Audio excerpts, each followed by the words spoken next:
Most unsolved murder in question is shrouded in mystery, with very few clues to guide investigators.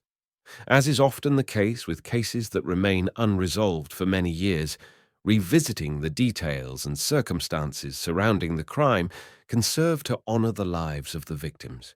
By shedding light on these forgotten stories, we ensure that their memories endure, reminding society of the profound impact such tragedies have on families and communities.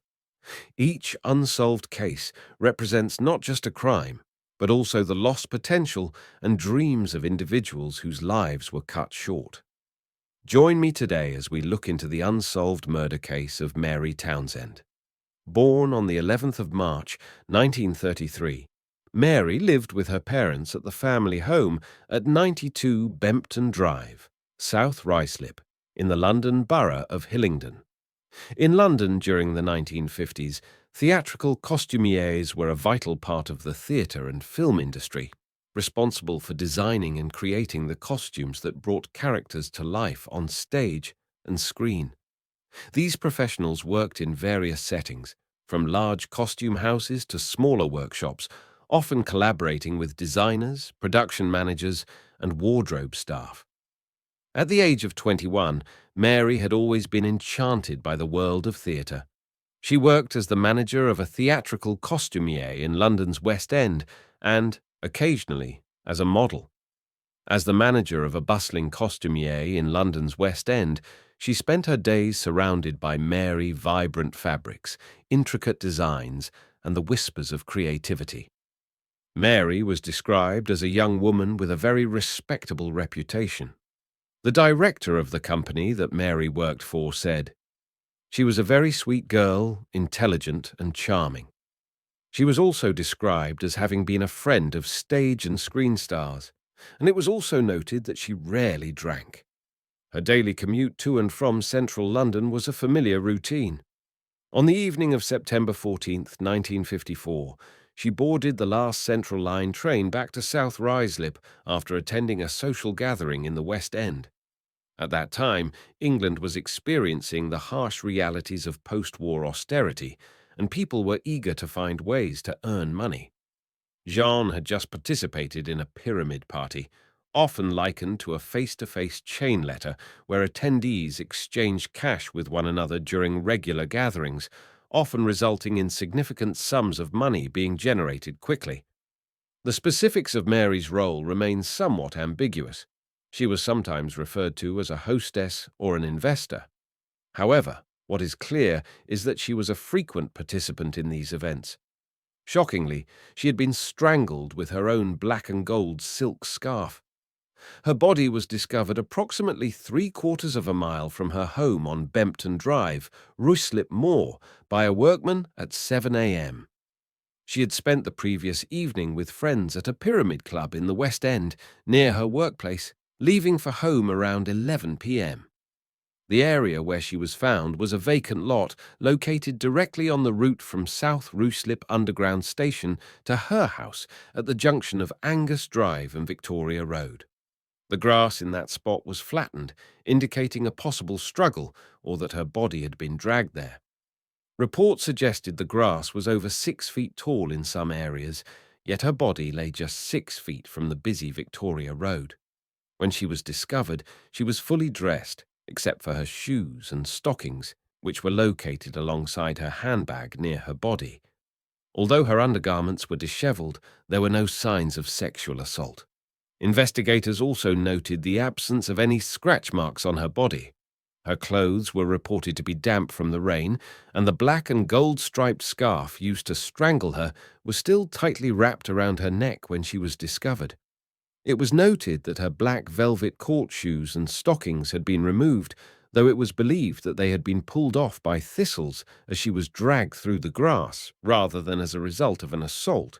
However, it was later revealed during her inquest that her stockings and some of her undergarments had been found neatly folded near her body. Additionally, it was noted that her parents had taken a bus to work that morning at 6:30 a.m., just half an hour before her body was found, and they would have passed within 20 yards of where she lay.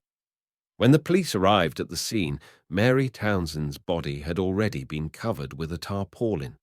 Following their arrival, polling booths from Ruislip Council were used to shield the area from onlookers while detectives conducted their search. Reports indicated that 8 police detectives spent several hours behind the screens, digging with iron poles, while uniformed officers went door to door on the Croft and Angus Drive, the streets adjacent to the murder scene. They asked residents, "Did you hear any noises or signs of a struggle? Did you hear a car stop during the night?" After a pathologist was summoned and police photographers documented the scene, Mary Townsend's body was transported in a hearse belonging to a local undertaker from Ruislip Manor around 1:25 p.m. It was observed that the murder scene was adjacent to the newly opened South Ruislip Community Centre, located less than half a mile from the United States Air Force Base. There were speculations that an American serviceman might have committed the murder and had been swiftly evacuated by American forces with a possible cover-up, although this theory lacked police support. Initially, rumors about the murder suggested that a child had been found strangled, but this later evolved into reports of a 19-year-old victim, and it was eventually confirmed that the girl was actually 21 years old. Local women expressed fear about walking in that area of Ruislip at night due to concerns about being approached by men. The location had been known for courting couples in parked cars during the evenings. Mary Townsend's father, a post office engineer, first contacted the West End costumiers where she worked to inquire about her whereabouts after she failed to return home the previous night. Following that, he reported her disappearance to the police, who were able to identify her only after midday. A nearby resident reported hearing a woman scream around midnight, followed by the sound of 2 men arguing. She later recalled hearing the woman cry out for help between 11:45 p.m. and 11:50 p.m. The police indicated that the 2 men involved in the argument might have had knowledge of what happened to Mary Townsend. Authorities also sought to trace 2 men seen in Victoria Road late Monday night and provided descriptions of them wearing gabardine trousers and plastic raincoats. One man was described as approximately 5 feet 11 inches tall, thick-set, with straight black hair and a high forehead. Although the police later located these men, they were unable to assist with the investigation. Additionally, the police were attempting to identify a young man with wavy hair who was seen boarding a bus for Wealdstone at the Meadway bus stop, just a few yards from where Mary Townsend was found dead around 11:48 p.m. on Tuesday night. It was believed that she had been murdered at approximately 11:50 p.m., and investigators thought the young man might have witnessed a car or person in the area. It was also believed that she may have been offered a ride home or forcibly dragged into a car that had stopped beside her and then taken to the location where her body was found. It was noted that if she had taken the train home, she would have arrived at South Ruislip Station just after the streetlights went out at midnight. During her inquest, a girl testified that she had seen Mary Townsend on an underground train heading toward Ruislip. A ticket collector reported seeing Mary Townsend arrive at South Ruislip Station on a late train, leading to the assumption that she would have missed the last bus home and possibly decided to walk due to the pleasant weather. The ticket collector was confident that he had seen Mary disembark from the train alone on the night of the murder, initially making him the last known person to see her alive. However, it was later revealed during her inquest in October 1954 that 2 men in a car had observed Mary walking along Victoria Road after she left the train at 11:45 p.m. While it was believed that Mary Townsend had been attacked while walking home after getting off the tube train, the police also suggested that she might have been taken to the location where her body was found in a car and subsequently dragged there. They made efforts to contact her friends in the West End, with whom she had spent the evening. It was theorized that she could have been strangled by someone she knew and then disposed of among the thistles on the wasteland after being transported there. The police established that on the Tuesday evening, Mary had met 2 girlfriends at Piccadilly before heading to a club. They were all members of one of the West End's increasing number of pyramid clubs, where each member paid a subscription fee of £0.50. This scheme was described as a money-making idea that operated similarly to a chain letter, with each member introducing new participants. When a member's name reached the top of the list, they would receive £128. The Pyramid Club was characterized as a new trend sweeping the West End, and her night out was referred to in the press as a pyramid party. It was noted that she had just joined the club the Sunday before her death.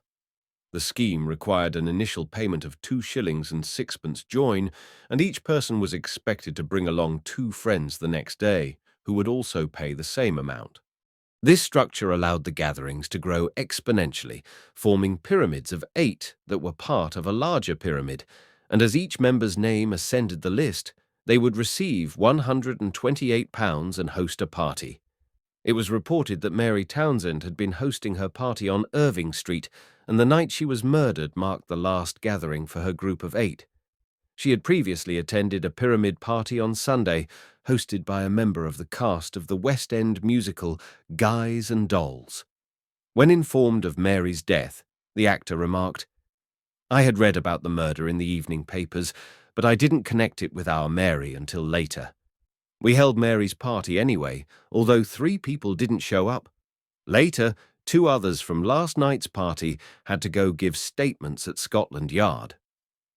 On the day of her murder, Mary left home for work at 8 a.m. and returned to her residence at 92 Bempton Drive in Ruislip Manor around 6:30 p.m. for tea. She departed about an hour later, elegantly dressed in black with an off-white swagger coat, to attend the Pyramid Club. She reportedly spent the evening with friends at the club, also located on Irving Street, where she worked. The club's host commented Mary was in a wonderful mood, adding that she stayed for about 5 hours before presumably leaving to catch the last train home to South Ruislip Station. The police later cautioned that pyramid parties could lead young girls to meet undesirable individuals. By October 1954, it was noted that Mary Townsend's murder effectively ended the pyramid craze in London. Authorities were confident that Mary did not know her murderer. They suggested she might have been dragged into a car on her way home from the station, strangled by a stranger, and then dumped where her body was found.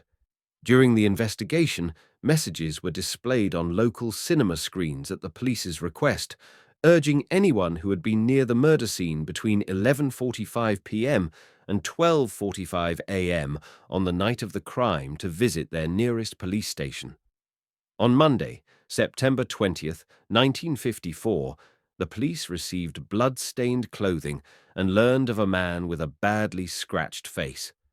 The items, including a blood-stained shirt and a pair of gabardine trousers, were submitted by a cleaning company less than 36 hours after Mary's body was discovered.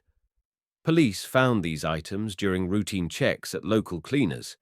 The manageress at the cleaners reported that a man with a high forehead and an American accent came in on Thursday afternoon, wearing civilian clothes, and dropped off a red check shirt, stained with blood on both sides. He also handed in a pair of grey gabardine trousers, which also had blood stains on the front and were torn. She noted that the man had fresh scratches on his eye and cheek, prompting her to ask, "Where have you been in a scrap?" To which he replied, "Sort of." The manageress described the man as being between 24 and 26 years old, stockily built, with a high forehead. However, after tracing him, police concluded that he had no connection to the murder. Additionally, the police sought information on 2 men seen in the area on September 11th and 13th, 1954, in a small red sports car, which had been reported by 6 women. 3 years later, in 1957, a young mother named Muriel Maitland was brutally murdered in Cranford Woods near Heathrow Airport, just a few miles from Ruislip. Reports indicated that police explored the possibility of a connection to the Townsend case, but it appears that no significant leads emerged. In June 1971, South Ruislip witnessed another murder. On Sunday, June 13th, The naked body of Gloria Booth was discovered on a recreation ground off Nairn Road, approximately half a mile from South Ruislip Underground Station and a mile from the site of the Townsend killing. Like Jean Townsend, Mrs. Booth, a 29-year-old housewife from Ealing, had died from strangulation, and it seemed that a scarf had once again been used in the crime. This prompted at least one journalist to label the area as Ruislip's Murder Mile. Police described the suspect as a maniac who likely abducted Mrs. Gloria Booth, 29, at a bus stop outside a pub in South Ruislip Park and took her to a garage nearby, where he tortured, mutilated, and murdered her that same night. It was believed that the killer was impotent, as no sexual intercourse occurred. Gloria's partially clothed body was found the following day, June 13th, 1971, discarded in a park near the Polish War Memorial on the A40. One of her shoes had been carefully concealed under a hedge, contrasting with the rest of her clothing, which was scattered around her body. During the inquest, the coroner noted that the case had extremely disturbing aspects and unusual features, which would remain undisclosed until an arrest was made. In an article dated January 5, 2014, Gloria Booth's sister expressed her belief that the murder was committed by Peter Sutcliffe, known as the Yorkshire Ripper. Following Jean Townsend's murder, vigilante patrols emerged, and many mothers imposed curfews on their daughters. As a result, very few girls ventured out alone in the area after dark, and many local girls formed groups of 4 or 5 for their outings. During her inquest on Tuesday, October 19, 1954, it was reported that the jury took just 15 seconds to conclude that Jean Townsend had been murdered. The police gathered over 600 statements during their investigation. In October 1982, the Metropolitan Police announced they were reviewing their files on the Townsend case after receiving several anonymous phone calls. The details of these calls remain undisclosed, and the caller's identity is unknown, though some reports suggest it was a man.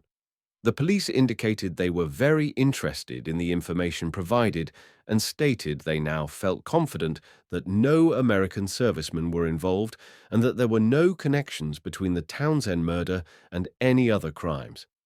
Interestingly, many press reports from 1982 claimed that Jean had been raped, contradicting the initial reports from 1954. Despite the police's statements and the suggestion of new information, no further developments occurred and no arrests were made. More than 50 years later, June Townsend's murder remains unsolved, as do the killings of Ellen Carlin, Muriel Maitland, and Gloria Booth.